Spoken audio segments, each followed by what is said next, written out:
Bienvenue dans Memento Mori, le podcast qui parle du présent en prenant la fin comme point de départ. Je m'appelle Raphaël Charrier, je suis pasteur, un peu seul à Grenoble. Et je m'appelle Mathieu Giralt, pasteur à Etup, et nous sommes tous les deux blogueurs sur toutpoursagloire.com. T'es un peu seul, Raph. Bah ouais, mais ça fait du bien du coup de pouvoir se retrouver là, malgré le confinement, grâce aux outils technologiques qui marchent à merveille d'ailleurs. Ça fait du bien. Alors, je crois pas que ce soit un problème technologique pour le coup, mais plutôt un problème logistique. Ouais. Ou un problème, je pense, d'ordre démoniaque. Il doit y avoir un démon d'Internet qui, en ce moment, me persécute. Il y a quelque chose, tu vois, il y a un truc, voilà. De toute façon, c'est connu. Ouais, il faut diable dire est dans les fils. faut dire aux auditeurs que on s'appelle par Zoom, mais toi, t'as l'image par ton ordi et le son par ton téléphone parce que t'as une connexion trop pourrie. Voilà, c'est ça. Mais bientôt viendra la délivrance. Ça, c'est sûr. Ouais, bientôt en janvier, normalement, on aura la fibre. Ouais. Et on n'aura plus de décalage, tu auras même de l'avance. C'est-à-dire, avant que je pose une question, tu auras répondu, C'est ça, ce voilà. sera magnifique. Ce sera le podcast qui conclut par le départ. Tu vois, tu commenceras l'épisode, en fait, ça sera déjà à la fin. Tu vois, tu te diras, waouh, ils sont enfin arrivés à faire plus court, sauf qu'en fait, c'est qu'on a la fibre, tu vois. Chérie. Mais bon, en tout cas, c'est chouette de pouvoir se retrouver. Et on va parler donc de ce sujet de la solitude. C'est toi, Matt, qui m'avait suggéré ce sujet-là. Pourquoi ?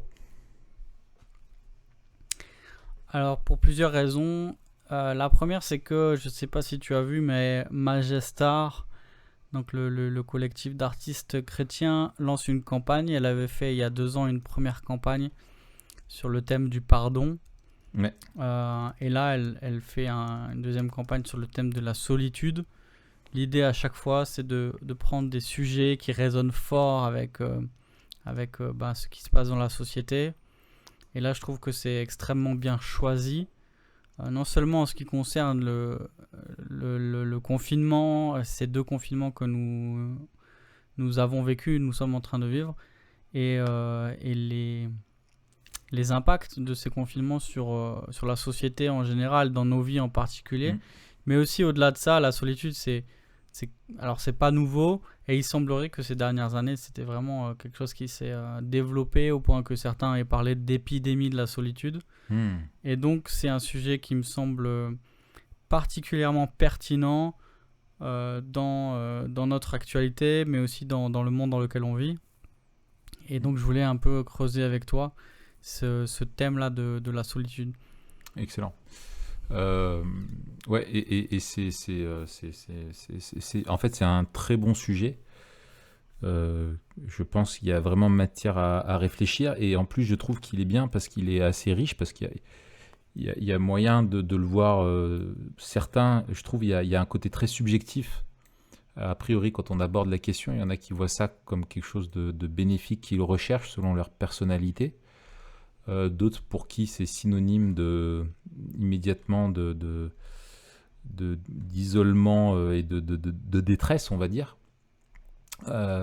Mais peut-être ça serait bien de commencer par définir la solitude. Comment est-ce que toi tu l'as définie, Matt ? Ouais, alors je reprends la définition du sacro-saint CNRTL.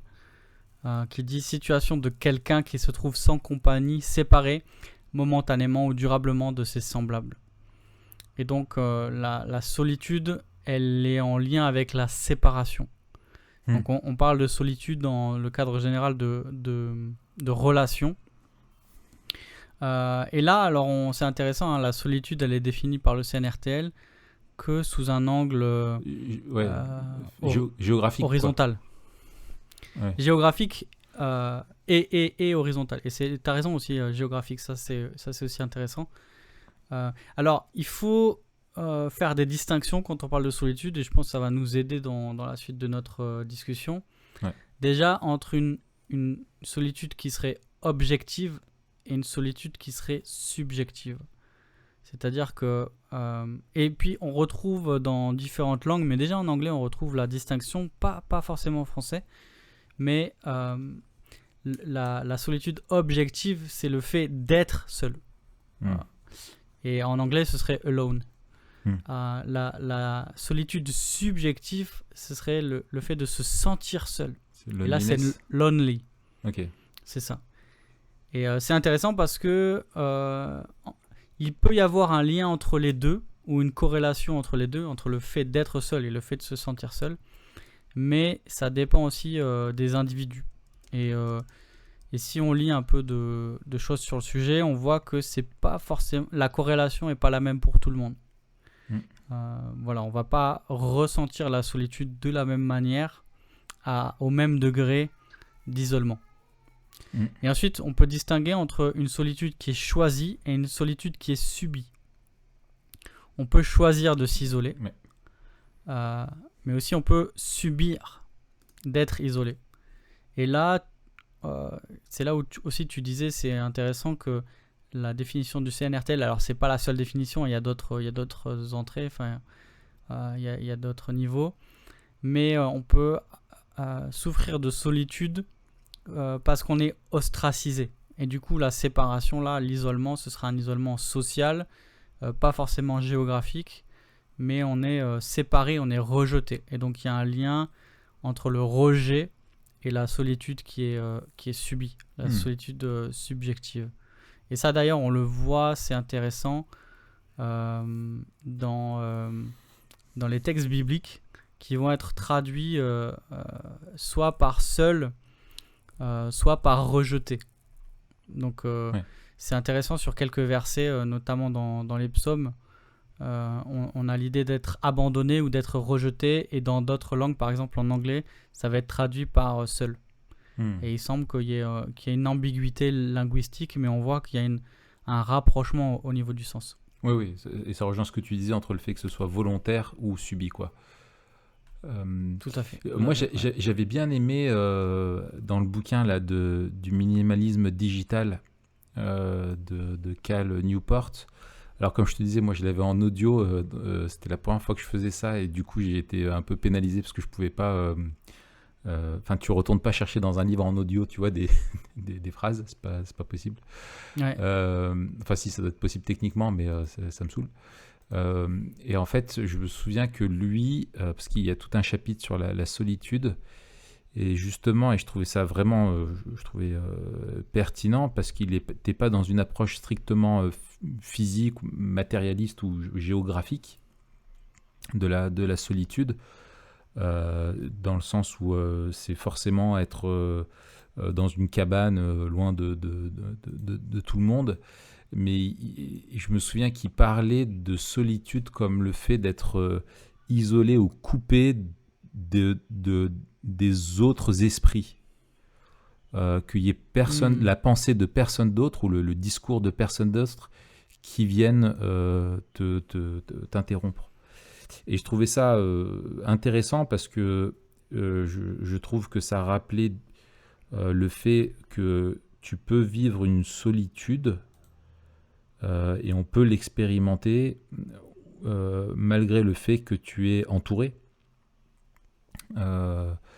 Tu peux être entouré, vivre avec des gens, mais expérimenter quand même une immense solitude, comme le fait aussi que tu peux être dans une solitude physique, être seul géographiquement dans un endroit, mais être connecté à plein d'autres personnes via tous les outils numériques qu'on a aujourd'hui, et qui t'empêchent d'expérimenter cette solitude dans toute sa dimension. Enfin, il y en a qui vont fuir la solitude par ça. Alors, je pense que c'est pas complet.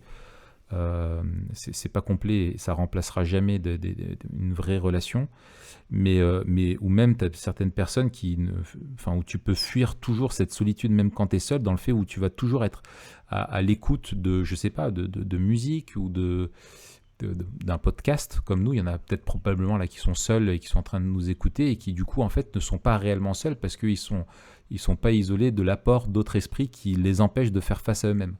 Tu vois ce que je veux dire ?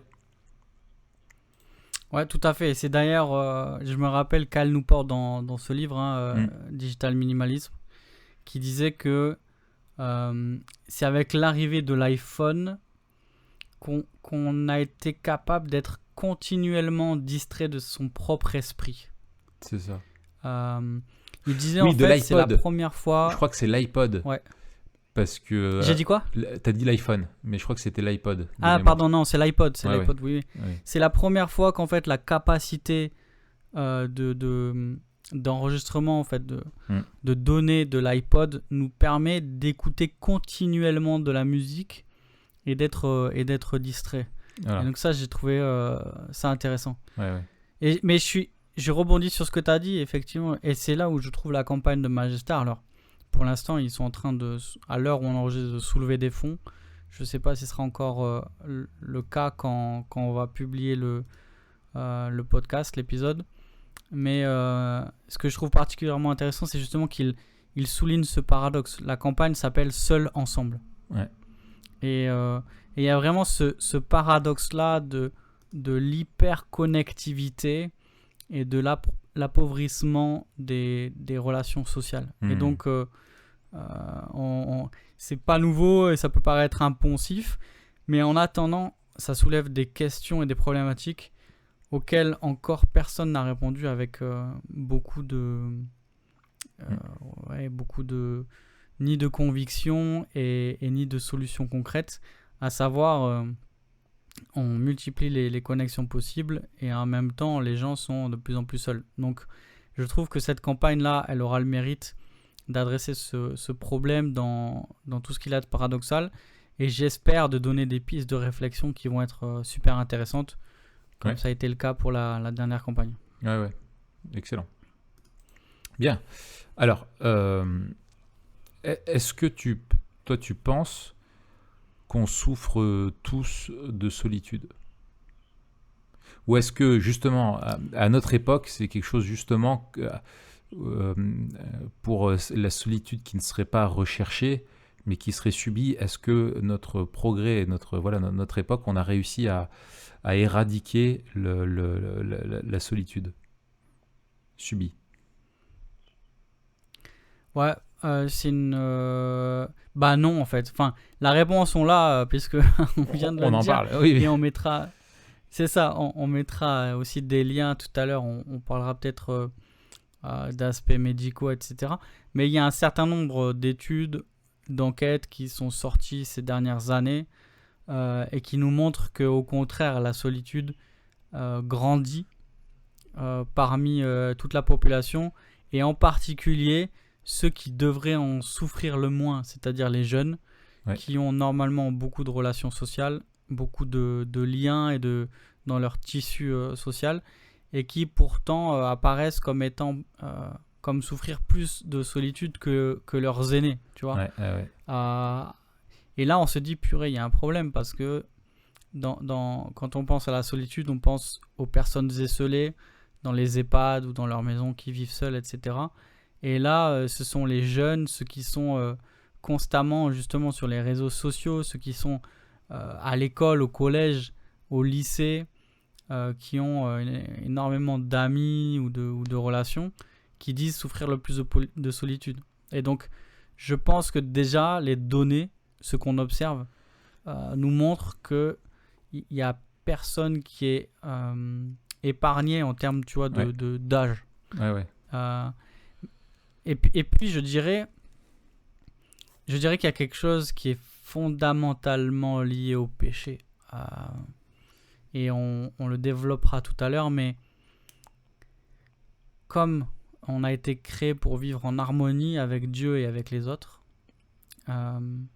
et que le péché est venu briser toutes nos relations à tous les niveaux, c'est obligé qu'on souffre d'une certaine forme de solitude, parce que nos relations sont tordues et ne peuvent pas apporter l'harmonie, la paix et la joie auxquelles nous aspirons. Alors bien sûr, il y a l'espoir de l'évangile, mais tous nous souffrons de solitude, et d'ailleurs c'est aussi intéressant les paradoxes qu'on a quand on lit certaines...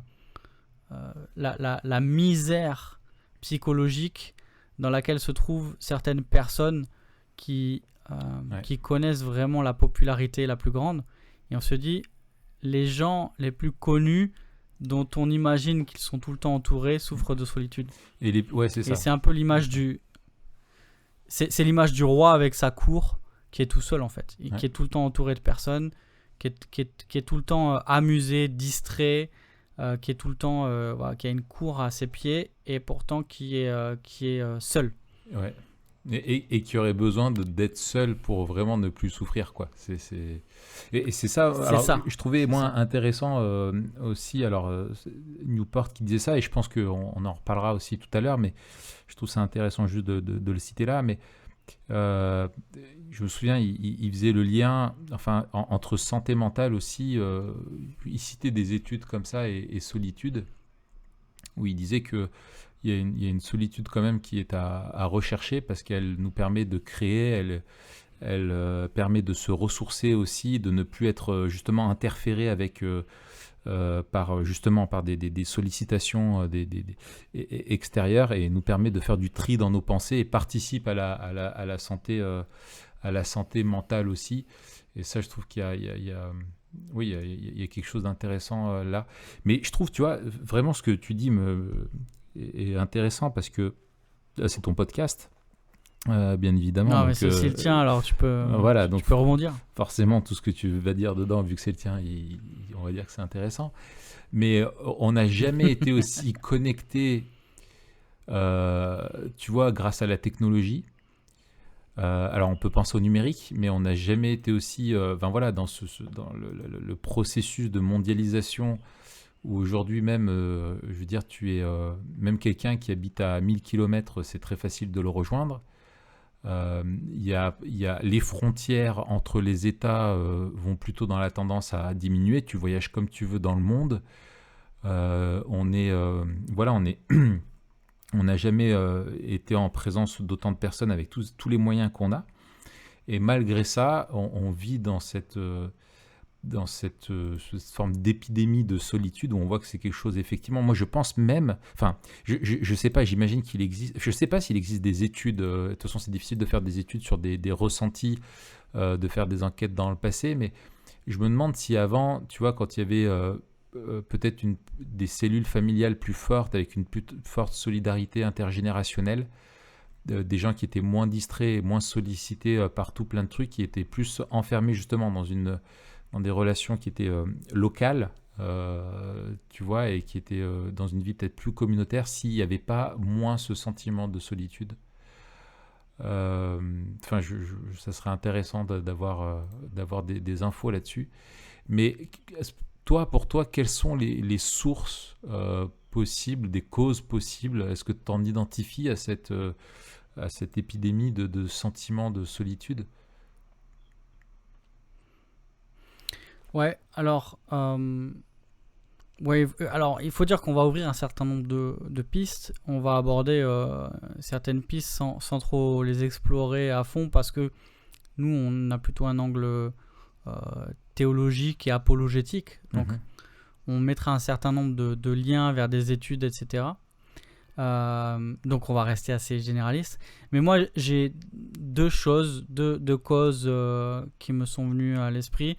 Le premier, et c'est James Smith qui le souligne là, dont je parlais la dernière fois avec Yannick, qui dit que d'un point de vue philosophique, le changement d'une société religieuse vers une société séculière a accompagné le glissement du communautaire vers l'individualisme. Donc ça, c'est super important puisque tu le soulignais et je pense que c'est très très important. On est une société hyper individualiste et on croit au mythe de l'indépendance et on veut se construire seul, sans rapport avec personne. Et ça, nous, au niveau théologique, on le lie bien sûr à l'indépendance que l'on veut vis-à-vis de Dieu. Et c'est d'ailleurs en Genèse 3 le mensonge de Satan à la femme, qui est que on peut se passer de Dieu et s'autodéterminer et être indépendant. alors que Dieu nous a créés dépendants de lui et des autres. Et d'ailleurs, s'ensuit la rupture, comme je l'ai dit tout à l'heure, dans toutes nos relations avec lui et avec les autres. Et donc, ce que je trouve intéressant dans ce que dit Smith, c'est que pour lui, l'individualisme, c'est pas seulement un trait sociétal, c'est aussi quelque chose qui est lié avec la philosophie et la religion, et qu'en fait, l'abandon de la religion a mené à l'individualisme. Et donc, lui, il lie les deux. On parle souvent de la perte de l'enchantement, une société désenchantée, etc. Mais il y a aussi des conséquences sociales parce que la religion, elle est aussi le garant et elle constitue un lien social. Et d'ailleurs, on se faisait la réflexion avec Alexandra, mon épouse, il y a pas longtemps, on se disait, mais ça doit être tellement dur pour les gens qui ne font pas partie d'une église parce que souvent, aujourd'hui, l'église, c'est presque la dernière communauté qu'il existe. On peut faire partie de clubs, on peut faire partie d'associations, mais il n'y a pas ce côté du corps comme on le vit, et de la famille comme on le vit à l'église. Et le soutien que l'on peut vivre dans l'église n'existe nulle part ailleurs. Et aujourd'hui, où, comme tu disais, les liens familiaux et sociaux se délitent, eh ben, l'église reste le dernier rempart contre l'individualisme. Et la deuxième cause possible, on en parlait, c'était la technologie. Je lisais une interview de Tony Reinke qui interrogeait Peter Leithart, je ne sais pas comment on dit, je mettrai ça en description, qui a fait un livre justement sur la solitude. Et lui, il soulignait un truc intéressant. Ouais. Peter Leithart. Les tartes à la crème ou les tartes non. Non, on a dit plus de jeux de mots sur les noms de famille. C'était mal. on a dit ça peut être dangereux. Non, on a dit non. Oui, donc vas-y. Donc, qu'est-ce que nous dit Peter? Qu'est-ce que nous dit Peter? Il dit en fait, quand on réfléchit à l'impact de la technologie sur les relations, ça n'est pas arrivé avec les réseaux sociaux ni avec le téléphone portable. Et il dit en fait, il remonte aussi loin que le chauffage central dans les maisons. Et il dit avant, il y avait une seule pièce qui était chauffée dans le foyer. C'était celle qui était autour du foyer en fait, du feu. Et il dit pour avoir chaud, on devait être ensemble. C'est ça. Et donc, c'est dans cette pièce qu'on se retrouvait. Et donc, la vie de la maison se tournait autour du foyer, de la cheminée. C'est là qu'on échangeait, c'est là que l'éducation se passait. C'est là qu'il y avait beaucoup de choses, en fait. Et les autres pièces, on y allait pour dormir et on n'y passait pas beaucoup de temps. Mais depuis le chauffage dans toutes les pièces, chacun peut être seul et chauffé dans sa pièce perso. Et ce qui a remplacé la cheminée, c'est l'écran télé. C'est ça. Ensuite, il y a eu l'écran de télé. Et maintenant qu'il y a les écrans, partout, on peut être au chaud devant sa télé, chacun à regarder ce qu'on veut. Et donc, il y a un double glissement comme ça. Et en termes de possibilités aussi, on parle souvent, nous, que la technologie n'est pas neutre et donc il faut mesurer ce que l'on perd en même temps que ce que l'on gagne. Et si on a gagné en possibilité, on l'a perdu en profondeur. On peut se parler à distance. Ça veut dire quoi? Ça veut dire qu'on n'a plus besoin d'être ensemble. Et ça, c'est peut-être ce qui explique le plus ce paradoxe que l'on vit et que parfois on a du mal à expliquer. Mais c'est qu'en créant la possibilité de parler à ceux qui ne sont pas prêts, on a perdu ce besoin d'être ensemble. Est-ce que toi, tu vois d'autres causes possibles de cette épidémie de la solitude? Ouais, moi je pense qu'il y a... Enfin, je te rejoins, et peut-être en creusant sur la question, tu vois, aujourd'hui de notre époque, je pense qu'il y a une illusion de connexion entre les gens, où on veut faire croire qu'elle est satisfaisante mais qu'elle ne l'est pas, et peut-être qu'on se berce justement avec ces illusions là, ou qu'on se fait avoir. tu vois, j'entends, tu vois, quand ils appellent, tu vois, quelqu'un qui va voir sa chaîne YouTube, il va parler de sa communauté. C'est ça, hein. Ouais. C'est le terme employé. Ah ouais, tout à fait. En fait, c'est quoi? C'est des mecs qui ont mis un like chez eux sur la vidéo et lui, il va parler de ça comme si on était une communauté où comme on a ce désir d'appartenance, on y reviendra, je pense, mais qui est là. Finalement, on est dans un marché aujourd'hui de l'appartenance qui n'a jamais été aussi grand et aussi divers. Alors que peut-être à l'époque, justement, il y avait quoi? Il y avait ta famille, il y avait ton village, et voilà, et ton club de foot, tu vois, ou ton club voilà, enfin, tu vois. Et aujourd'hui, tu peux appartenir à une communauté éparpillée sur le monde, ou une pseudo-communauté où en fait tu n'as de commun que le fait que tu aies liké ou que tu te sois inscrit à une chaîne YouTube. Enfin, c'est tout sauf une communauté, c'est un abus de langage qui est total. Et où tu es justement appelé à l'interaction et à te connecter à plein de choses au quotidien, et qui fait qu'en fait tu es dans une carence, ou tu rentres peut-être dans une carence parce que il y a une satisfaction peut-être immédiate où ça renvoie à une notion tu crois que tu remplis un vide, mais en fait tu te rends compte que c'est un vide qui est sans fond, et que ces pseudo-relations ne peuvent pas du tout, ou ces relations qui sont dématérialisées ne peuvent pas te contenter. Et je pense que c'est ce qui explique notamment parmi les jeunes, ou alors dans le fait que tu es ensemble avec plein de monde autour de toi, mais enfermé dans tes réseaux sociaux, dans tes trucs, etc., et qui ne sont pas des vrais, des relations pleines et entières comme on en a besoin.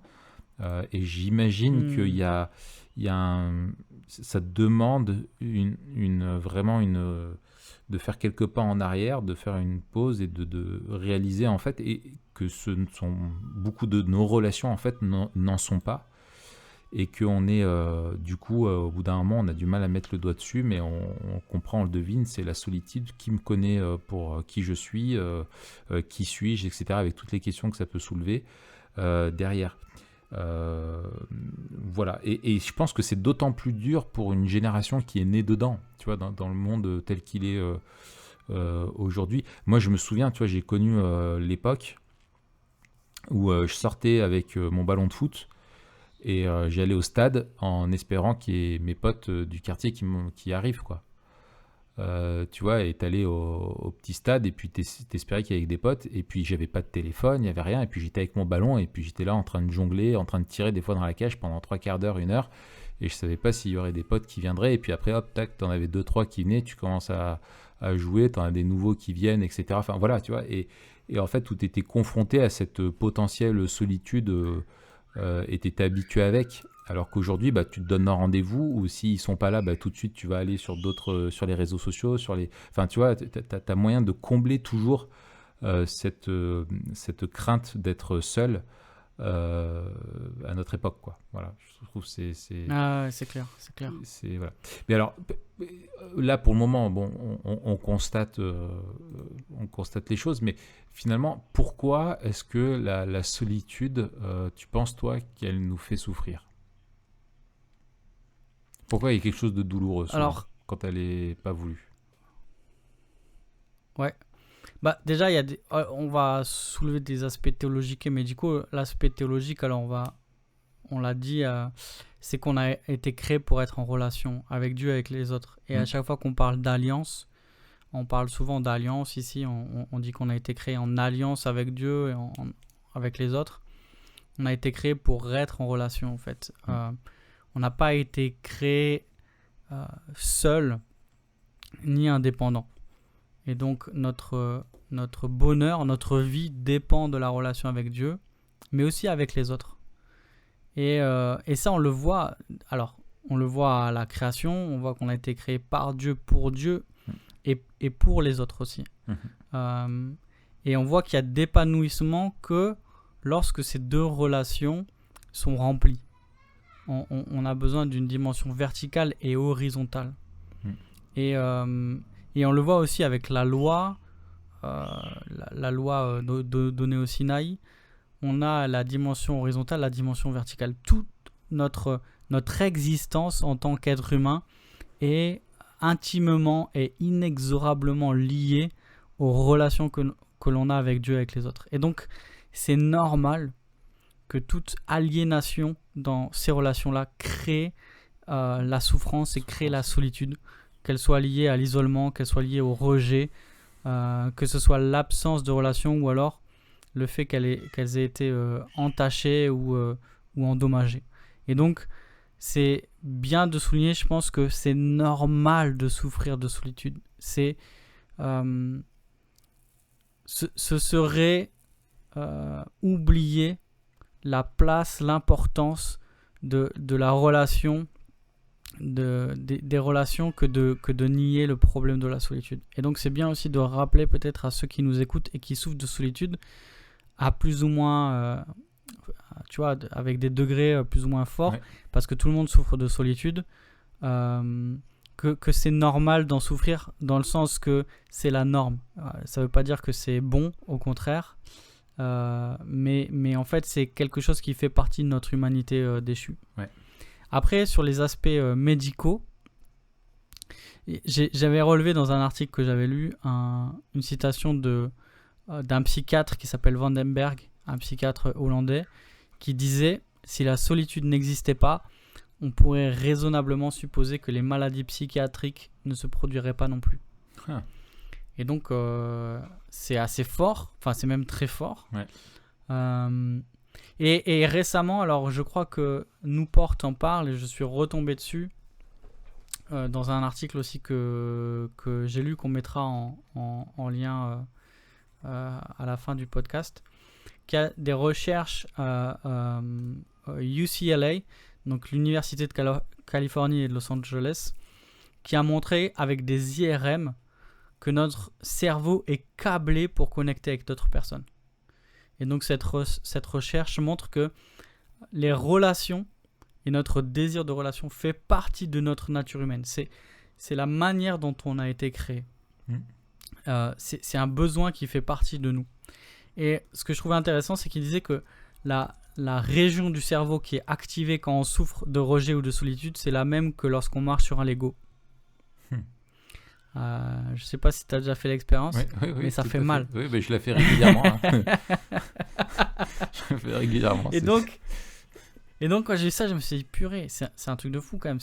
C'est normal de souffrir, et c'est normal de souffrir fortement, parce qu'en fait, ça a le même impact sur notre cerveau. Et donc, plus on lit sur le sujet et plus on voit que la solitude a des effets au niveau psychique, au niveau psychologique, et même les études qui montrent que l'isolement social est lié à des risques de maladies de longue durée. Et là, je te lis un autre extrait que j'ai trouvé sur un site français, qui disait: selon des travaux présentés lors de la convention annuelle de l'Association américaine de psychologie à Washington, la solitude est en expansion dans tous les pays du monde et tuerait au moins autant que l'obésité, voire plus à long terme. Et c'est pour ça que certains dans le corps médical ont parlé d'épidémie de la solitude, parce qu'il y a un effet d'échelle, et il y a aussi une gravité au niveau médical qui est maintenant mesurée. Et donc, on a des effets psychologiques et physiques qui nous montrent que on se détruit et on est détruit lorsqu'on vit la solitude. Et c'était pour ça aussi que déjà lors du premier confinement, il y a eu de nombreuses sonnettes d'alarme qui ont été qu'on a entendues concernant la solitude des aînés dans les EHPAD. Et c'est pour ça que c'est une des choses qui a changé au second confinement, parce que la solitude tue. Et c'est aussi l'effet de glissement dont il parle. Tout à fait. C'est ça le terme. Et ça pose des questions sur tout le discours. Alors on va pas forcément rentrer là-dedans, mais c'est intéressant de se demander comment on peut déterminer ce qui est essentiel ou pas comme service. Et alors là on en parle parce que certains commerces sont fermés, certains rayons de magasins sont fermés, etc. Mais on voit qu'on a une définition matérialiste et utilitariste de la vie. Et que il y a bien des choses qu'on ne considère pas comme essentielles et pourtant le sont. Et d'ailleurs, là, on vient de le reconnaître, on voit que les relations, alors que c'est peu palpable, sont aussi importantes pour notre bien-être que bien manger, bien boire, etc. Donc voilà, quelques aspects. Pourquoi la solitude nous fait souffrir? En gros, c'est parce qu'on a été créé. Il y a quelque chose de l'ordre de la manière dont Dieu nous a créés, et que dès qu'on va à l'encontre de la manière dont Dieu nous a créés, on se détruit. Que ce soit dans la solitude ou dans les aspects moraux. Alors ça, on pourra en discuter peut-être la prochaine fois aussi quand on parlera de transgenre. Ce sera aussi une piste intéressante à parcourir.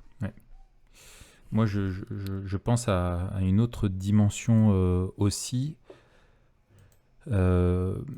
qui est du fait que, à cause du péché, justement, on est séparé de Dieu, et que cette séparation, on essaye de la combler, et on essaye de se remplir de plein de choses pour combler ce vide qui est là. Et je pense que la solitude nous renvoie inexorable, enfin la souffrance que génère la solitude nous renvoie à ce manque qui est là. Et quand tu es seul, souvent qu'est-ce qui se passe? C'est là que viennent aussi des pensées très négatives. Parce que tu te fais face à toi-même, tu n'es pas en train de porter un masque social, selon l'expression courante. Tu n'es pas non plus en train de jouer un rôle vis-à-vis d'autres personnes. Enfin voilà, tu es juste face à toi-même et face aux problèmes existentiels, quoi, que te renvoie la séparation avec Dieu. Et du coup, tu te vois vraiment tel que tu es. Il n'y a aucune barrière qui vient interrompre les pensées, que ce soit sur notre histoire passée, que ce soit sur nos angoisses par rapport à l'avenir, que ce soit dans notre présent et notre solitude. Elle nous renvoie simplement à nous-mêmes, qui est face à un vide. Et ce vide-là est simplement angoissant, quoi. Et je pense que et justement pour revenir sur la question du médical, tous les anxiolytiques, tous les trucs, etc., qui viennent des régulateurs d'humeur, en fait, qui viennent un petit peu casser au niveau du cerveau la chimie, quoi, qui viennent un petit peu pas créer une illusion, mais on va dire c'est pas ça ce que je veux dire, pas créer une illusion, mais se couper, faire court-circuit, voilà, faire court-circuit un petit peu sur le fonctionnement du cerveau pour éviter de faire face à pour atténuer la souffrance, quoi, qui est là. Ouais. Et en même temps, je trouve qu'il y a quelque chose, je pense, finalement, et ça peut nous amener à la question suivante, et je fais la transition sur est-ce que la solitude peut être bonne? Je pense que dans la conviction justement de péché, dans la conversion, il y a inexorablement un moment de solitude, parce que en faisant face à toi-même, finalement tu es amené, et c'est le Saint-Esprit qui pousse à ça, qui donne la conviction de péché, qui révèle que ce qui ne va pas et ce qui est ce qui est à l'origine de cette solitude, ce qui est à l'origine de ces angoisses, que ce soit lié au passé, au présent ou à l'avenir ou à tout ce qu'on veut, c'est lié au péché qui est présent en nous. Et que cette solitude, elle peut être salvatrice, parce que Dieu peut l'utiliser justement pour se révéler vraiment là-dedans. Et tu vois, je pense notamment, moi, dans Luc 15, la fameuse parabole des deux fils, ou celle qu'on appelle plus communément le fils prodigue, ou le fils qui part, qui quitte la maison du père, qui fait la fête, qui dilapide tous ses biens, et puis qui se retrouve après à avoir tout perdu, et qui à la fin se retrouve même au comble du déshonneur et de toute honte, à devoir bouffer avec les cochons, et qui est tout seul. Et le texte dit qu'il rentra en lui-même et se dit j'irai voir mon Père et je lui dirai et il confessera ses péchés. Et j'aime beaucoup cette expression de rentrer en soi. Il rentre en lui-même, il fait le bilan de sa vie, quoi, et il se rend compte de ce qu'il a fait, et il se dit oh là là, je suis allé vraiment loin. Et à un moment donné, je pense que cette solitude-là, elle est indispensable pour pouvoir justement prendre conscience de qui on est, du fait qu'on n'est pas en paix avec Dieu, et en même temps permettre à Dieu de se révéler pour nous dire en fait je t'invite moi je veux faire la paix, quoi, et je t'invite à venir vers moi pour que tu sois plus jamais seul. Excellent.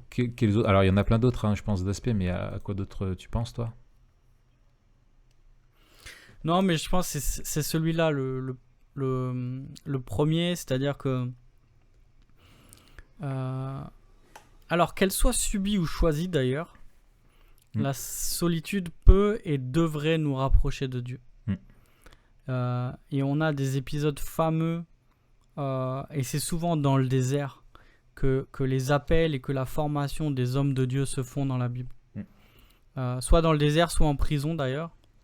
Et je trouvais intéressant, alors tu vois, dimanche là, quand on enregistre, c'était le culte de l'église persécutée. Je sais pas si vous l'avez fait dans votre église. Non. Et il y avait une des vidéos où un gars expliquait dans l'entretien qu'il avait eu à quelqu'un qui a été enfermé 23 ans. Oh. Et disait la manière dont, par cet isolement, il avait rencontré Dieu d'une manière vraiment particulière, et que cet isolement lui avait permis de vivre cette proximité avec Dieu. Ouais. Et tu vois, le gars, il disait mais comment on peut vivre ça? Et puis cet homme disait mais faut pas chercher à vivre ce que j'ai vécu. Vous avez le privilège d'être dans un pays libre où on n'est pas enfermé pour ce qu'on croit. Et du coup, l'autre, il demandait en gros comment je peux faire pour vivre cette proximité avec Dieu. Et il a eu cette parole qui m'est restée, qui disait il faut que vous fabriquiez votre propre cellule. Il faut que vous ayez un endroit où vous êtes seul avec et devant Dieu. Et on voit en fait la manière dont Moïse dans le désert de Madian, Élie dans le désert, et aussi Jésus qui se retire pour être seul régulièrement pour prier, forge la relation avec Dieu. Et donc, je pense que c'est un des plus grands défis dans la vie chrétienne, dans ma vie chrétienne et dans la vie chrétienne en général, c'est d'apprendre à se trouver seul devant Dieu. Que ce soit pour nous chrétiens ou pour tout homme en général, tu le disais. Et il y a cette parole célèbre de Pascal qui dit « Tout le malheur des hommes vient de ne pas savoir se tenir en repos dans une chambre. » Et après, il explique « Les hommes n'ayant pu guérir la mort, la misère, l'ignorance, se sont avisés pour se rendre heureux de n'y point penser. C'est tout ce qu'ils ont pu inventer pour se consoler de tant de maux. » Et il explique en fait que, comme tu le dis, l'isolement nous ramène face à nous-mêmes et face à notre propre misère et à notre incapacité de résoudre ce qui nous fait mal, ce qui nous abîme. Et il y a cette incapacité de l'homme à être devant lui-même et devant Dieu finalement. Et en même temps, c'est tout ce dont il a besoin. Et donc il y a ce grand paradoxe d'une solitude que l'on fuit et d'une solitude qu'on devrait rechercher. Et il n'y a que, tu le soulignais tout à l'heure, il n'y a qu'en recherchant cette solitude devant Dieu qu'on peut bien vivre cette solitude subie dans un monde déchu finalement. Donc oui, la solitude peut être bonne si on la met à profit, je dirais, et si on s'en saisit pour se placer devant Dieu. Je trouve vraiment ce que tu citais par rapport à Jésus qui est essentiel de se rappeler. Donc au début, c'est dans Matthieu 4 notamment, qu'il a été, le texte nous dit qu'il a été emmené par l'Esprit dans le désert pour vivre cette solitude. Alors il y a toute la typologie du nouvel Adam et du véritable Israël qui, là où Israël a fauté, lui n'a pas fauté, et toute la citation du Deutéronome, etc., qui est dedans. Mais on voit après, et effectivement régulièrement, et moi je me souviens, j'avais vu vraiment ça dans Jésus, où il va se retirer très souvent, où il cherche à être finalement seul, où il le cherche, et il s'esquive régulièrement pour être seul, pour prier. Et on voit que Jésus avait cette quête de solitude, mais et on voit que pour lui, il l'a recherchée, mais qu'elle n'était pas, cette solitude était synonyme non pas d'isolement et de détresse, mais d'une quête de repos et de silence pour pouvoir être vraiment dans la présence du Père. Et en fait, Jésus, lui, je pense, alors si ce n'est une exception dont on parlera forcément tout à l'heure, qui me semble essentielle pour mais je me le réserve pour mon côté memento mori, mais Jésus n'a pas souffert de la solitude parce qu'il n'était pas du coup impacté, lui, par la chute. Il n'a jamais péché, il n'a pas commis de péché, et il était du coup en pleine communion avec le Père par l'Esprit. Et Dieu dans son essence est trinitaire, et Dieu en lui-même est de toute éternité en pleine communion et relation, et en même temps est un Dieu unique qui se suffit totalement à lui-même. Il n'était pas en manque de relation, et c'est pour ça qu'il nous a créés. Il n'avait pas besoin de nous aimer. Dieu se suffit totalement à lui-même. Et en fait, Jésus, je trouve, nous montre finalement que cette solitude qu'on peut aussi rechercher, et on cherche tous des moments, on a besoin un petit peu Enfin, moi, je sais que j'ai une personnalité plutôt introvertie, où j'ai pas mal besoin, moi, d'être seul. Et en général, ça se passe plutôt bien parce que je le choisis. Mais on a besoin de cette solitude pour pouvoir justement nous connecter à celui vraiment qui est le seul qui peut nous apporter la paix, quoi. Et peut-être ça nous amène aussi à la question des promesses des Écritures qui nous font du bien au milieu de la solitude. Est-ce que toi, il y en a l'une ou l'autre qui te frappe particulièrement ? Ouais. Alors, je rebondis sur ce que tu as dit. Je suis pas sûr de le dire de la même manière. Vas-y. Oui, dans sa relation avec Dieu, Jésus, en tant que fils incarné, a une communion parfaite avec le Père et avec l'Esprit. Mais je dirais pas qu'il n'a jamais souffert de solitude. Et notamment vis-à-vis des hommes. On lit qu'il a été victime d'abandon. Alors la manière dont il a réagi à l'abandon est très différente, puisqu'il n'a pas péché, mais l'épreuve de la solitude, il me semble qu'il a vécu. Du rejet. Et donc oui, c'est là où... Non, mais moi je parlais dans la dimension, dans la dimension verticale avec Dieu, en mettant à part la croix sur laquelle il y aura quelque chose à dire tout à l'heure. C'est ça. Il y a un truc, il y a un nœud. Mais effectivement, alors je suis d'accord avec toi. Et d'ailleurs, je pense que c'est une des clés pour comprendre aussi sa mission. C'est-à-dire que quand on voit le degré de rejet que Jésus a vécu, allant jusqu'à être mis à mort, et ce qui lui a permis de tenir jusqu'au bout, c'est justement cette communion avec le Père. Mais il y a quelque chose qui nous, je pense, qui nous réconforte.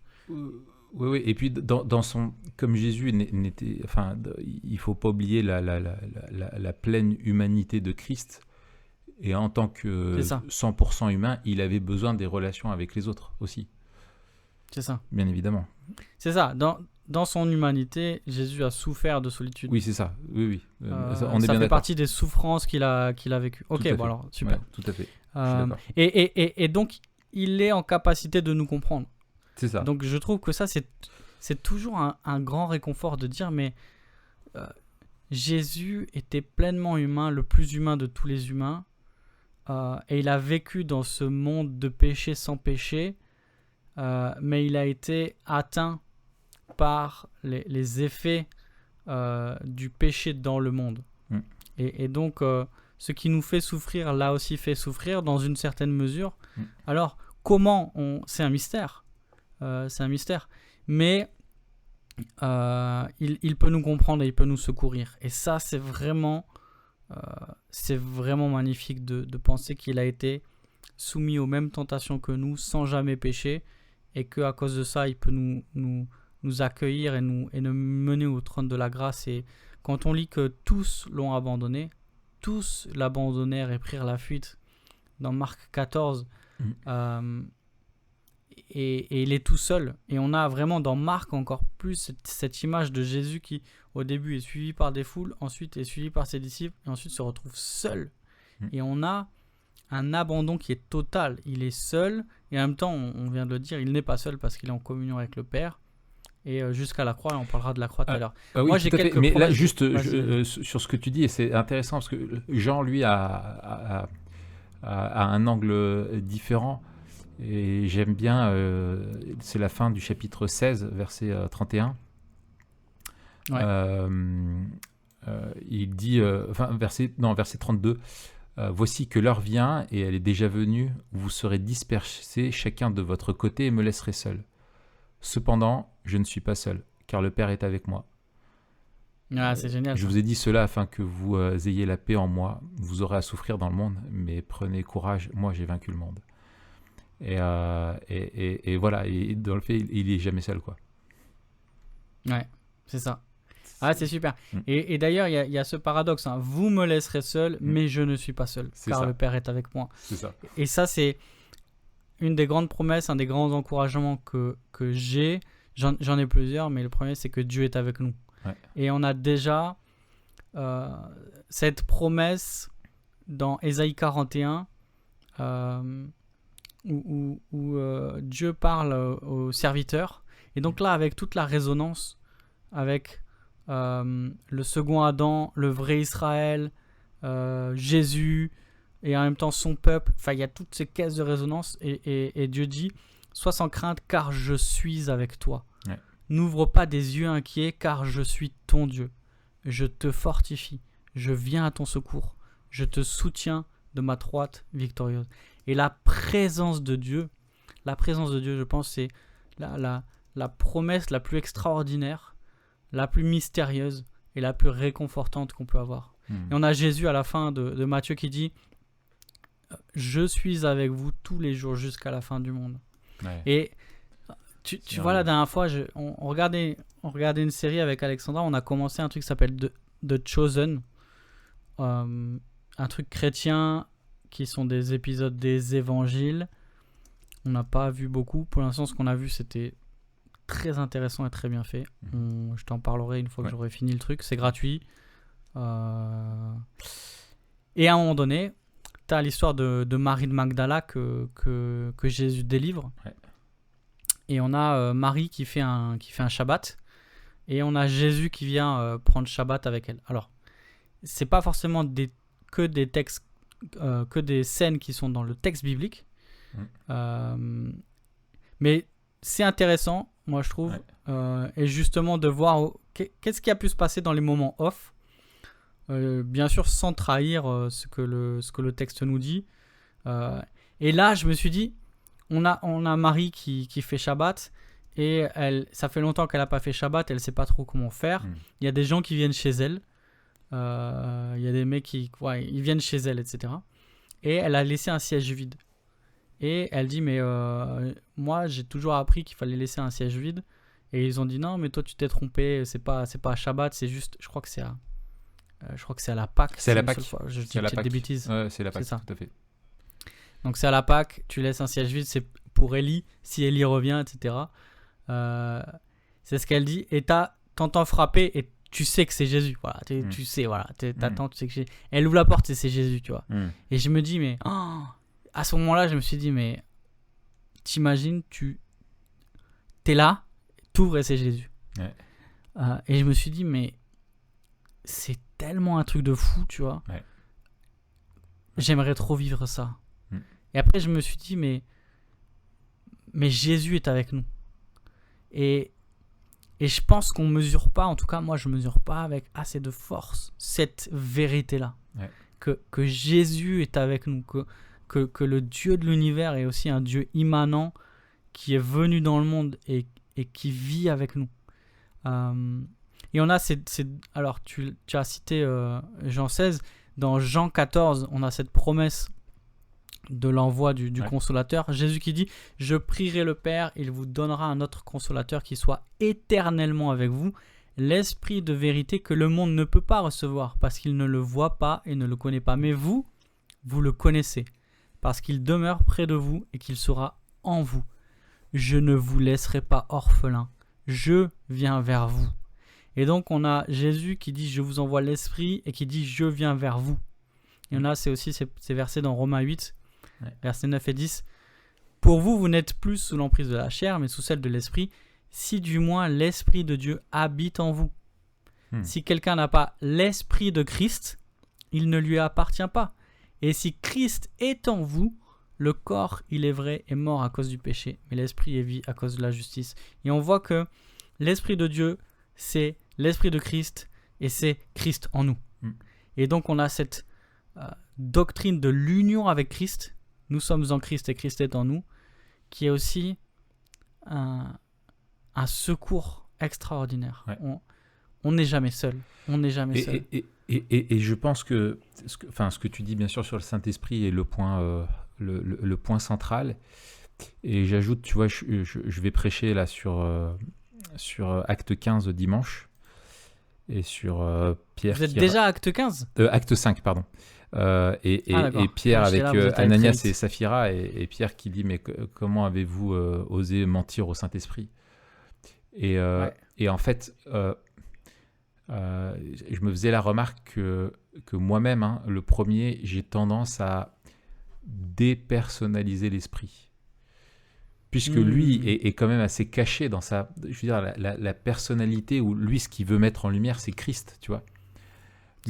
Mais on oublie qu'il est une personne et que Dieu, l'Esprit de Dieu, la troisième personne de la Trinité, vit en nous. Et en fait, c'est pas une vérité qui est subjective, où il faut croire qu'on n'est jamais seul. C'est une réalité. On n'est jamais seul. Il est toujours avec nous. Et je trouve que tu vois, cette théologie biblique finalement de la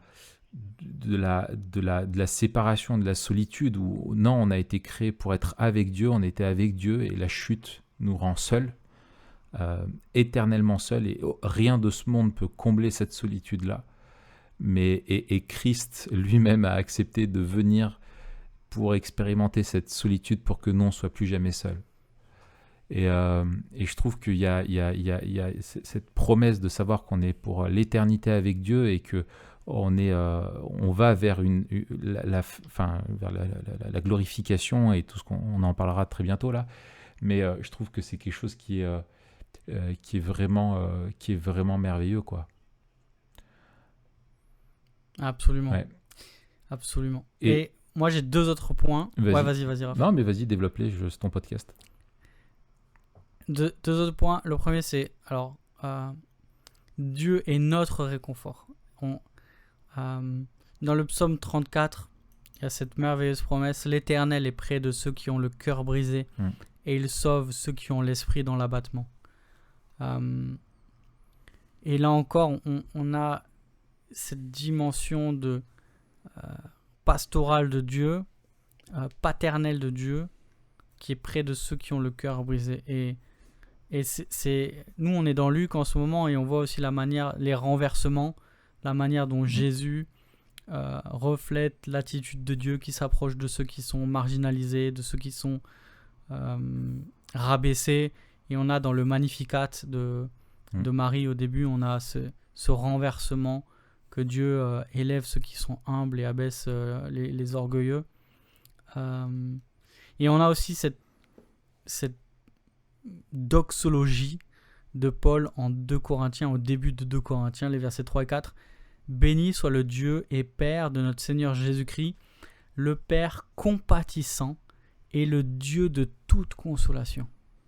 Lui qui nous console dans nos afflictions, afin que par la consolation que nous recevons nous-mêmes de la part de Dieu, nous puissions consoler ceux qui se trouvent dans toutes sortes d'afflictions. » Et on a un ministère de Dieu de consolation dans la vie, dans le cœur de ceux qui souffrent.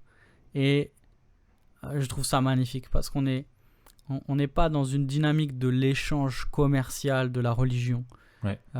On est dans une dynamique où le Dieu qui a donné son Fils est le même qui s'approche de nous et qui nous console lorsque nous sommes abattus.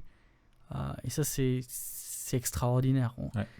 Parce que tous ceux qui ont été au bout de leur force, tous ceux qui ont souffert au point d'être cloués au lit, de rien pouvoir faire. Toi, ça t'est arrivé pendant plusieurs mois. Moi, ça m'est arrivé pendant plusieurs semaines. Un truc que j'avais écrit dans un de mes carnets, je me souviens pas comment je l'avais écrit, mais c'était un truc du genre, ceux qui se retrouvent à leur extrémité reconnaissent qu'ils ne peuvent rien. Et en fait, c'est dans ces moments-là où on se rend compte en fait de notre nature telle qu'elle est, de notre insuffisance, de notre totale dépendance, de notre finitude.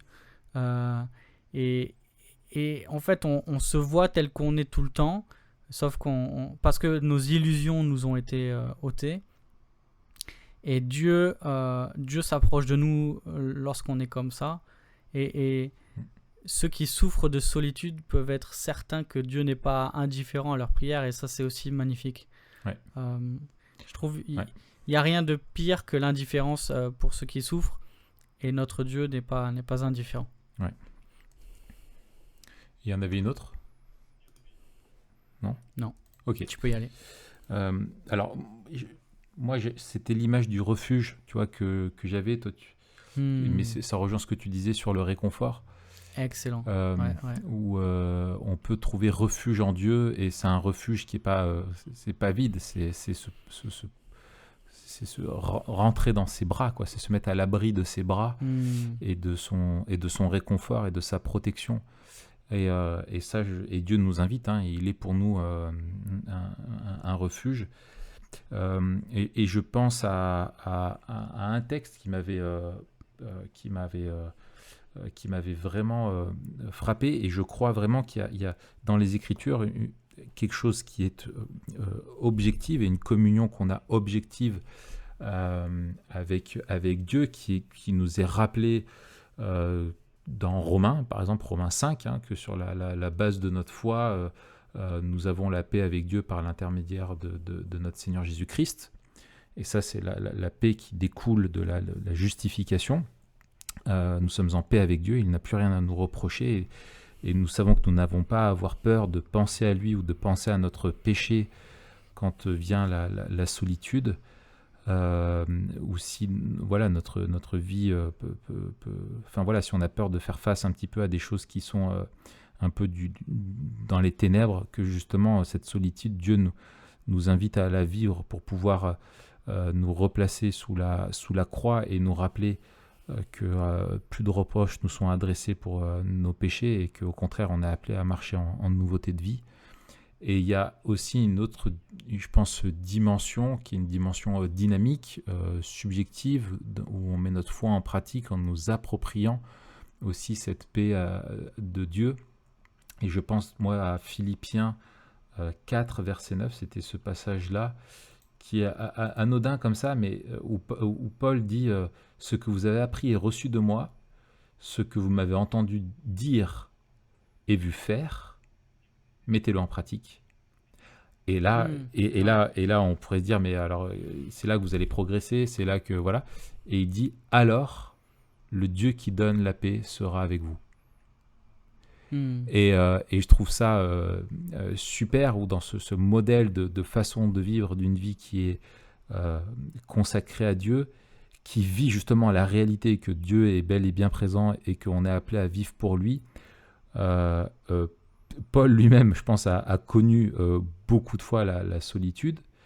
Et je trouve que cette promesse de faire l'expérience du Dieu qui donne la paix et que cette paix sera avec nous est quelque chose de formidable, parce que ça pointe vers quelque chose qui peut grandir dans notre vie, dans cette compréhension de la présence de Dieu, du sacrifice de Christ, de la présence de l'Esprit en nous, de la communion qu'on a avec lui, de l'intimité qu'on nourrit au fur et à mesure, où finalement la réalité spirituelle de sa présence devient de plus en plus palpable dans notre existence. Et du coup, cette solitude peut être de plus en plus combattue. Il y aura toujours une souffrance liée au manque de relation avec des hommes qui sont un besoin qu'on a, mais par contre, on peut faire cette expérience grandissante dans notre vie de cette intimité avec Dieu et qui répond à l'essentiel de notre besoin. Et ça, je trouve que c'est une promesse qui est merveilleuse, quoi. Excellent, ouais. Ouais. Bon, on pourrait dire encore, je pense, beaucoup de choses, mais je te propose qu'on avance, peut-être avec une dernière question avant de conclure sur notre perspective Memento Moriesque. Comment entourer les personnes qui se sentent seules? Et peut-être, je te prends au pied du truc, mais quel conseil donner à des personnes qui se sentent seules aussi? Ouais, alors,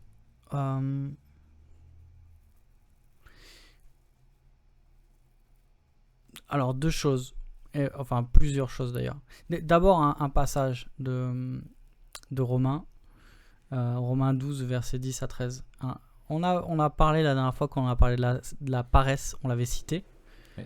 Tu sais, au verset 11, il dit « Ayez de l'empressement et non de la paresse ». Le passage en entier dit « Par amour fraternel, ayez de l'affection les uns pour les autres, par honneur, usez de prévenance réciproque. Ayez de l'empressement et non de la paresse, soyez fervents d'esprit, servez le Seigneur. Réjouissez-vous en espérance, soyez patients dans la tribulation, persévérez dans la prière, subvenez aux besoins des saints, tâchez d'exercer l'hospitalité. » Peut-être la première piste de comment entourer les personnes qui se sentent seules, c'est de réfléchir en église, en communauté. On peut réfléchir en tant qu'individu, mais je pense que et on doit, mais je pense que on va répondre au problème de l'individualisme par la communauté. Et encore une fois, la communauté Dieu a choisi l'Église pour refléter son plan pour l'humanité et pour refléter à quoi ressemble son royaume. Ouais. Et donc, il semble que le plus bel écho à l'harmonie qui régnait entre Adam et Ève, ce n'est pas juste un chrétien régénéré, c'est l'Église en fait. Pourquoi ? Parce que c'est la communion et l'harmonie, la paix, la joie, des relations restaurées entre les individus, parce qu'il y a une communion avec le Seigneur. Et donc, c'est dans l'Église en fait que l'on peut vaincre la solitude de la manière la plus efficace, à mon avis. Alors, il y aurait plein de choses à faire, et on pourrait parler de plein de choses. Moi, je prends l'angle de l'Église ici. Le premier truc, c'est peut-être de réfléchir et de promouvoir un sens profond de l'appartenance à l'Église.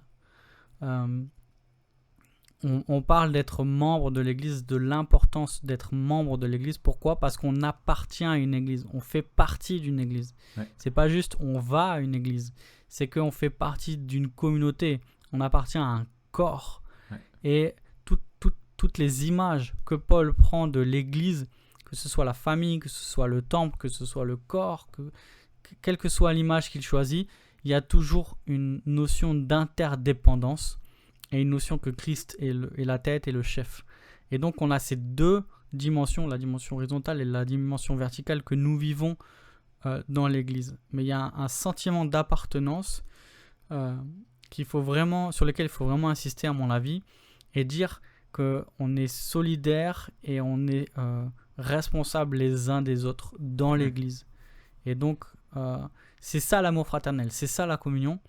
C'est plus que d'être ensemble, c'est plus que de se retrouver, c'est pas moins, mais c'est plus que cela, c'est d'être solidaire. Et donc, quand un peu plus loin dans Romains 12, au verset 15, il dit « Réjouissez-vous avec ceux qui se réjouissent, pleurez avec ceux qui pleurent ».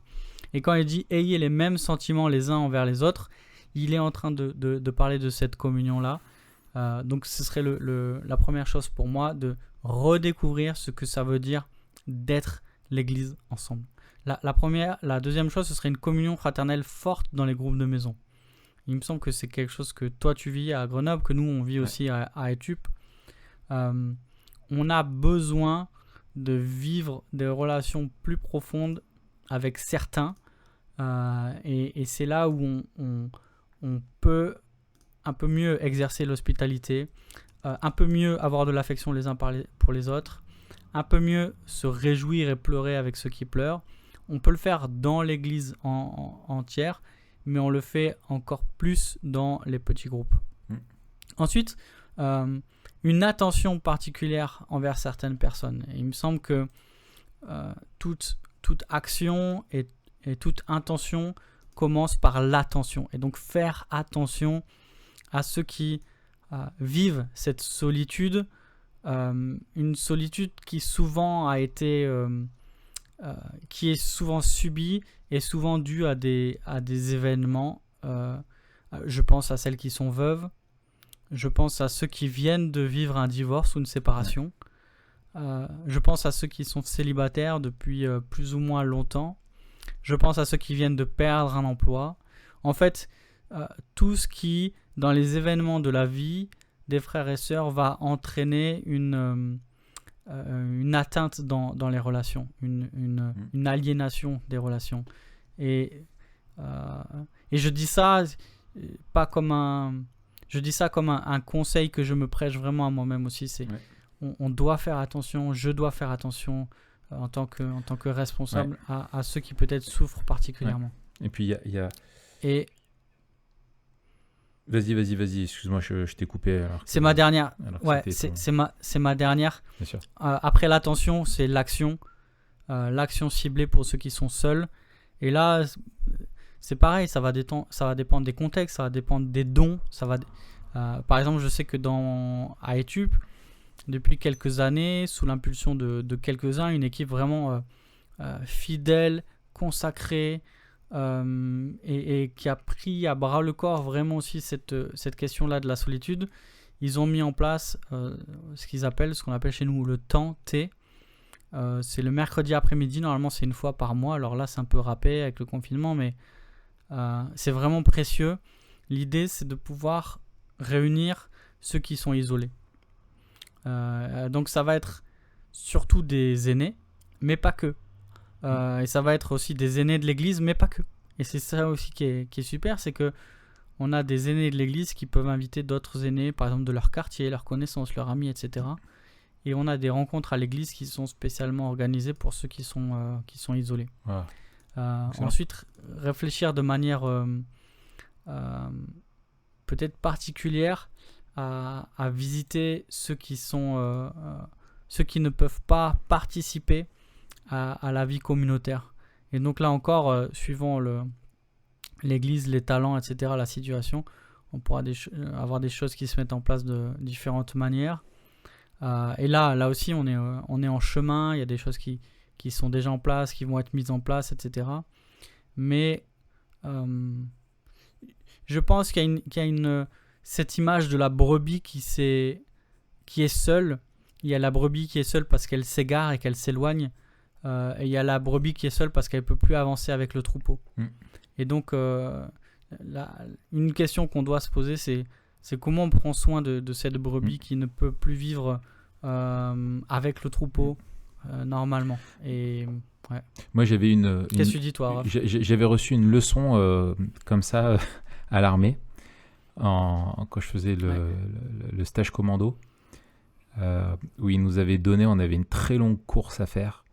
Je sais plus, mais c'était presque un demi-marathon. Et on avait un temps qui nous était fixé.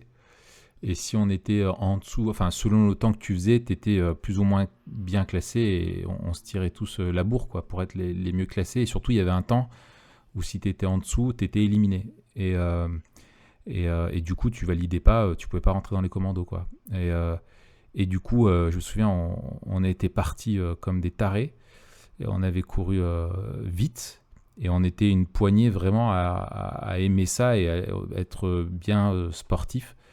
Et on était arrivé à un petit groupe en tête et on a fait vraiment un bon chrono, mais on est arrivé, tu sais, obligé d'être assis par terre parce qu'on avait, franchement, c'était très très long, une très longue distance et on avait couru vraiment vite et on s'était vraiment donné, tu sais, on avait l'adrénaline, la peur d'être éliminé et tout, enfin bref, voilà.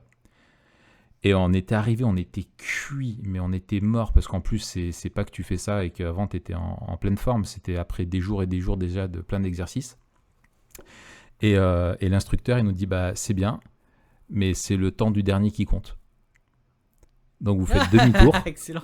Vous faites demi-tour et vous allez chercher les derniers. Et en fait, ouais, tu vois, et en fait, il nous a mis pour la question de la cohésion, tu vois, du groupe. Et voilà. Et je me souviens, mais on était au bout de notre vie où on est reparti, mais on arrivait à peine à marcher, quoi. Et en fait, on se dit, mais attends, il faut qu'on recourt des bornes de retour pour aller chercher les derniers. Et puis, si le dernier n'est pas. Et au lieu de chercher à motiver les plus faibles, eh ben on était partis les plus forts devant, tu vois. Et finalement, je trouve que c'est très instructif et c'est ce que doit vivre l'Église. Moi, je pense à deux choses. Tu as déjà dit, je pense, l'essentiel. Il faut être sensible au fait que l'épreuve crée la solitude. Elle nous prive des relations normales avec les autres. Et quand il t'arrive une épreuve, quelle qu'elle soit, tu vas avoir une tendance à te replier sur toi-même. Alors je pense qu'il y a une forme de nécessité, quelque part, parfois, ou quand il arrive un truc où on a besoin d'être seul pour vivre un deuil, par exemple, on n'est tout simplement pas disposé et pas disponible pour les autres, parce qu'on est envahi et émotionnellement, on est juste voilà, dans une incapacité momentanée d'être en relation avec les autres. Et ça, il faut l'accepter. Mais après, on peut se retrouver enfermé dans cette solitude et plus savoir comment en sortir. Et être sensible à ça en tant qu'Église, de se dire, bah voilà, si on a quelqu'un qui vit une épreuve, d'être particulièrement attentif au fait de pouvoir l'entourer, même si c'est de l'entourer d'une façon assez sobre, mais simplement prendre des nouvelles régulièrement, envoyer un petit message, dire voilà, je pense à toi, je prie pour toi. Voilà, des fois ça peut être, enfin voilà, donc ça c'est une chose. Et je pense aussi, alors tout ce que tu disais sur la vie d'église est essentiel, et je pense qu'il y a des moments où il faut être plus particulièrement attentif, et qu'il y a des moments, et je pense par exemple aux événements dans l'année, la période en particulier des fêtes, où on sait qu'il y a un phénomène de mélancolie pour beaucoup de personnes à cette période-là. Et je pense que l'Église doit veiller aux personnes qui sont seules dans les moments qui sont normalement, traditionnellement, des moments que tu passes en famille. Et nous, c'est quelque chose que j'aime. C'est pas moi qui l'ai mis en place, mais c'est quelque chose auquel je suis attaché. Tu vois, dans l'Église, avec les anciens et les responsables du groupe de jeunes, il y avait toujours cette habitude-là de dire Noël arrive, on fait un recensement de que ce soit les étudiants qui ne peuvent pas rentrer dans leur famille ou les personnes voilà, seules, divorcées, etc., ou qui n'ont pas de famille sur Grenoble, tout simplement, et qui vivent seules, de se dire bah, on fait un recensement et ces personnes-là, il faut qu'elles soient invitées, quoi. Et de se dire c'est pas normal qu'en église t'en as qui s'éclatent pendant les fêtes et puis t'en as d'autres qui sont chez eux tout seuls en train de se regarder, enfin même pas en train de se regarder, enfin bref, face à leur soupe, quoi. Et ça c'est terrible. Et donc je me dis voilà, il y a des moments où peut-être il faut veiller, les périodes de l'été aussi où tout le monde part en vacances, etc., se dire bah attends, ceux qui sont là, qui sont seuls, comment est-ce qu'on peut faire Enfin voilà, Ouais. je pense voilà, c'est d'être proactif là-dedans, et ça rejoint ce que tu disais, d'avoir cet empressement et ce zèle qui sont là, et de voir, et c'est un double message aussi, c'est que en m'inspirant de ce que dit Paul, alors là ça concerne les différents dons que Dieu donne, mais tu sais dans sa métaphore sur le corps, où il dit qu'il y a des parties du corps qui paraissent être les plus faibles, et lui il dit non seulement qu'elles sont nécessaires, et il dit, et celles que nous estimons comme être les moins honorables du corps, nous les entourons d'un plus grand honneur. Ainsi, nos organes les moins décents sont traités avec le plus grand égard, tandis que ceux qui sont décents n'en ont pas besoin. Et après, il va sur la question de la souffrance, où il dit, si un membre souffre, tous les membres souffrent avec lui. Si un membre est honoré, tous les membres se réjouissent aussi avec lui. Donc voilà, ça rejoint cette solidarité-là, et qu'il faut, je pense, si je veux appliquer ce qu'il dit à notre problématique à nous, c'est que il faut honorer, il faut prendre soin des personnes qui sont seules. Dieu nous les a données aussi pour qu'on prenne soin d'elles. Ce ne sont pas des boulets. Ce ne sont pas des personnes qui souffrent de solitude parce qu'elle est imposée voilà, suite à un divorce, un deuil ou quelque chose. Ce pas des gens qui sont sur le côté, qui n'ont plus leur rôle à jouer parce que l'Église, faut qu'elle avance. Non, on est une famille, on est une communauté. On n'est pas juste une boîte qui a des objectifs missionnaires ou de vie, de croissance, etc. On doit vivre comme une famille, prendre les soins des uns des autres. Et c'est essentiel de veiller sur... non seulement de veiller sur ces personnes-là, et qu'elles-mêmes ne se considèrent pas comme étant inutiles, ou parce qu'elles ne correspondent pas à ce que les autres vivent normalement, et ben elles n'ont pas trop leur place dans l'église, ou elles sont un peu déboulées, etc. Non, pas du tout, elles sont un cadeau que Dieu fait à l'église pour lui permettre de porter du fruit, et elles-mêmes doivent être cherchées à briser cette solitude quand elles le peuvent, par une vraie vie d'église. Et là ça rejoint ce que tu disais toi précédemment. Et alors, concluons avec notre traditionnelle question, parce que je pense qu'elle est vraiment importante. C'est pas juste une question de forme. Comment comment vivre memento mori, comment vivre en prenant la fin et notre vie éternelle comme point de départ, nous aide à supporter notre solitude. Écoute, alors moi, ce qui me vient directement en tête, c'est justement si on considère ce qu'Adam ce qu'Adam et Ève vivaient avant la chute, cette harmonie pleine et totale entre eux et avec Dieu. Si on considère les effets de la chute sur cette harmonie et les dissensions qui sont nées, si on considère ces relations retrouvées avec Dieu et avec les autres au sein de l'Écriture, on voit qu'il y a cette promesse que Dieu vient au milieu de son peuple, et que en fait le salut, c'est la mission de Dieu pour résider autour du peuple qu'il a rassemblé. Et on a cette promesse magnifique qui parcourt l'Ancien Testament: je serai votre Dieu, vous serez mon peuple, j'habiterai au milieu de vous, qui est réalisée en Apocalypse 21-22. On en parle souvent. C'est toute la théologie aussi du temple, du Dieu au milieu de son peuple.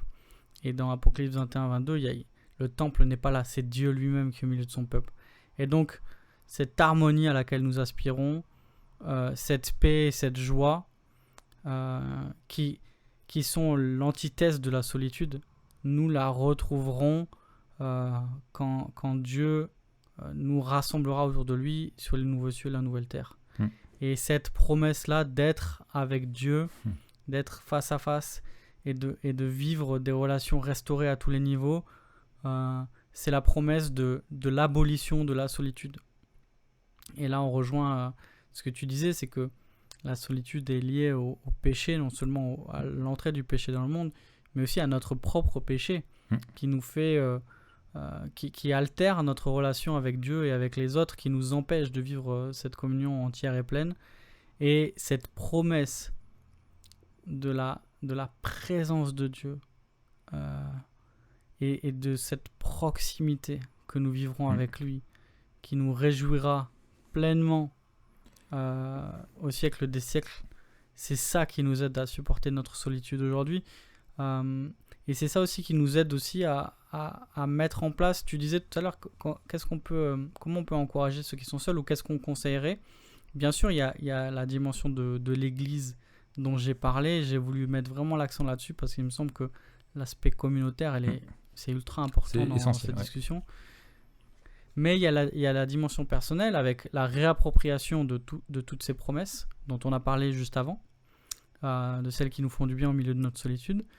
Et il y a aussi cette recherche, c'est une recherche que l'on vit en Église, mais aussi que l'on vit seul, cette recherche de trouver sa joie en Dieu et que notre joie en Dieu soit plus grande que notre souffrance de la solitude. Ouais. La souffrance de la solitude nous accompagnera toute la vie. C'est ça. Et c'est un mal dont nous ne serons délivrés qu'à la fin. C'est ça. En attendant, on ne peut pas...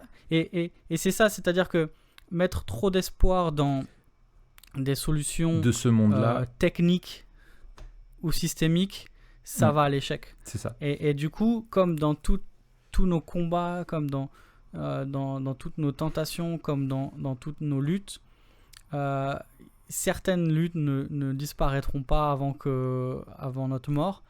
En attendant, Dieu nous demande de lui faire confiance et de trouver une plus grande joie en lui que nous avons de la peine dans la solitude. Et je pense que c'est là aussi quelque chose que nous devons travailler ensemble, dire comment on peut cultiver chacun une joie plus grande en Dieu, une joie qui dépasse la peine de la solitude et qui nous fait aspirer à une plus grande communion. C'est ça. Il ne faut pas chercher dans les choses de ce monde la solution définitive à notre solitude, parce qu'elle n'est pas là. Elle est dans ce qui est à venir. Ça, c'est essentiel.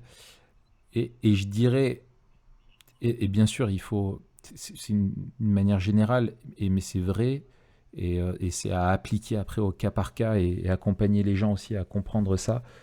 C'est que Dieu est souverain aussi sur cette solitude, et que toute chose concourt à notre bien, et que si Dieu dans sa pédagogie veut nous faire passer par une période où on expérimente la solitude et on en souffre plus particulièrement, je ne sais pas, à cause du célibat ou à cause suite à un divorce ou la maladie qui nous isole, etc.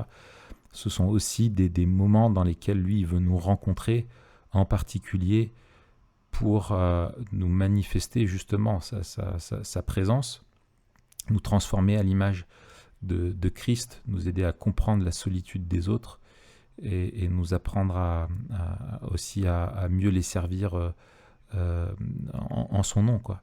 Et ça fait partie des choses que souverainement, mystérieusement, Dieu sait comment utiliser, que de cette souffrance-là, de ce mal-là, Dieu sait en tirer un bien qui est plus grand, et ça, on veut lui faire confiance par rapport à ça. Et si même il y a des souffrances, et on le sait, qui ne disparaîtront totalement que quand on sera réunis avec lui. Et ça, je trouve que c'est merveilleux, et je pense encore c'est dans Jean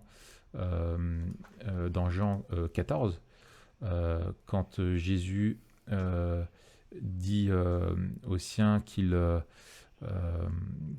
rejoindre le Père et qu'il y a plusieurs demeures dans la maison de son Père.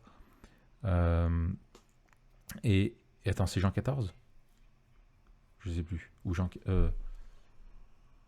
peut-être non, ou Jean 13. Non, je sais plus. Parce que je cite... Non, je crois que c'est Jean 14. Ouais, c'est Jean 14, ouais. Et donc, en fait, Jésus dit lui-même... C'est Jean 14, 1. Jean 14, 1. D'accord, oui, il y a beaucoup de demeures dans la maison de mon Père, ouais. Et en fait, il dit, quand je reviendrai, je vous prendrai avec moi afin que là où je suis, vous y soyez aussi. Et en fait, je trouve que c'est merveilleux, quoi. Il y aura plus de solitude, et je crois que la première chose, la première personne qu'on voit après notre mort, c'est pas un ange, c'est pas Saint Pierre qui nous accueille, c'est Christ lui-même, quoi. Et la séparation est finie, on est entré dans la gloire et on attendra la résurrection dans sa présence, déjà pleinement satisfait, totalement sanctifié, tout ça c'est fini et puis on attendra dans sa présence, dans une joie parfaite, la vie dans la nouvelle création.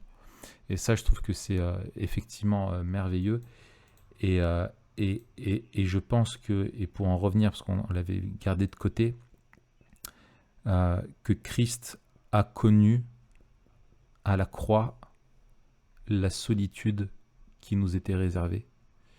Il a été abandonné pour que nous ne soyons pas. Et c'est pour ça qu'il a dû crier « Père, Père, pourquoi m'as-tu abandonné ?» et en fait, Dieu a gardé le silence.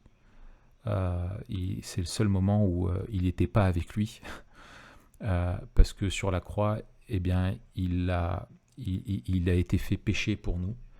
Il était avec lui dans sa colère. Ouais. Et voilà, c'est ça. Et en fait, la seule chose qu'il a pu expérimenter, c'est la colère du Père contre le péché. Et il a endossé, il a pris notre place sur la croix pour que nous ne soyons jamais abandonnés, qu'on ne soit jamais seuls. Et c'est ce qui nous donne la certitude. Et c'est ce que je disais tout à l'heure quand je citais Romains 5, verset 1. C'est que nous avons par la foi la paix avec Dieu au nom de notre Seigneur Jésus.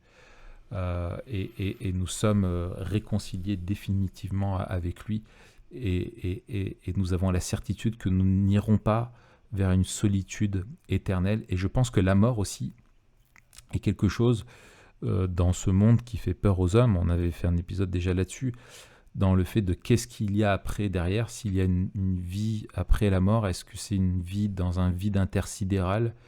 Est-ce que c'est une vie dans un monde des morts où tu vois le monde des vivants mais tu n'es plus en relation ? Et il y a cette peur finalement de cette solitude éternelle. Et en fait, la Bible nous dit qu'on a, c'est pas une solitude éternelle qui nous attend, c'est la rencontre avec Dieu qui nous renverra vers une séparation éternelle avec lui en enfer ou dans sa présence éternelle. Et finalement, on a une réponse à cette peur existentielle qu'on a en Christ. Et donc, en vivant aujourd'hui, en prenant la fin comme point de départ, ça peut vraiment nous aider à accepter les souffrances du temps présent, de la solitude, et nous rappeler qu'en fait, on n'est pas vraiment seul. Et je voudrais terminer avec ça. C'est une phrase anodine. Des fois, il y a des gens, tu sais, qui disent des phrases vraiment anodines qui te marque toute ta vie. Je me souviens, c'est un des anciens, alors les membres de notre église le reconnaîtront, c'était Jean-Yves, je le dis, Jean-Yves, dans notre église, qui a été ancien pendant de très nombreuses années. Et je me souviens, il doit avoir une dizaine d'années, pour dire comme ça m'a marqué, on faisait un chantier, et en fait, arrive midi, et moi, je pense, l'après-midi, je ne pouvais pas être là, donc je pars à midi, et puis d'autres personnes, et il devait avoir l'après-midi quelqu'un d'autre qui venait l'aider.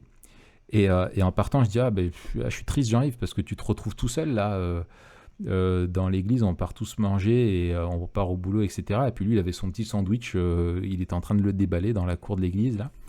Et je dis je suis triste que tu sois seul. Et il a juste dit, il a dit mais tu sais, moi je suis jamais seul. Et juste ça m'a tellement marqué parce que je me disais, mais dans le quotidien d'un événement tout banal, ce frère, il se rappelait qu'il n'était pas seul, que Christ était avec lui. Et ça, je Magnifique. me disais, c'est une foi vivante, quoi. Tu vois, c'est une vraie relation avec Dieu. Et ça m'avait vraiment frappé, quoi. Et j'aspire à vivre ça, moi aussi. Excellent. Eh bien, Mathieu, je te propose qu'on en reste là. Yes. On espère que ce podcast vous a encouragé, qui vous a béni, et on va se retrouver la semaine prochaine pour parler d'un sujet qui a rien à voir. Lequel est-il, Mathieu ?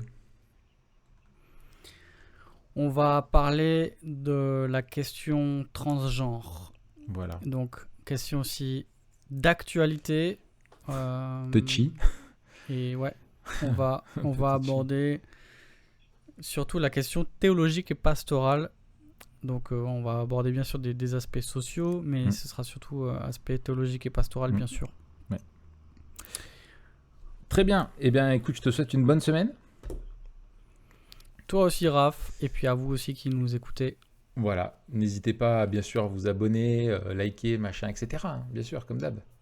C'est ça, tout ça. Ne laissez pas notre podcast comme tout seul dans un monde digital perdu où il a besoin d'être en lien. C'est ça, et puis ne laissez pas une étoile toute seule, mettez 5 parce que la compagnie de 5 est une compagnie précieuse. Voilà, 5 c'est un chiffre kabbalistique magique, il paraît. Donc c'est top. Il paraît. Très bien. Allez, bonne semaine. Salut.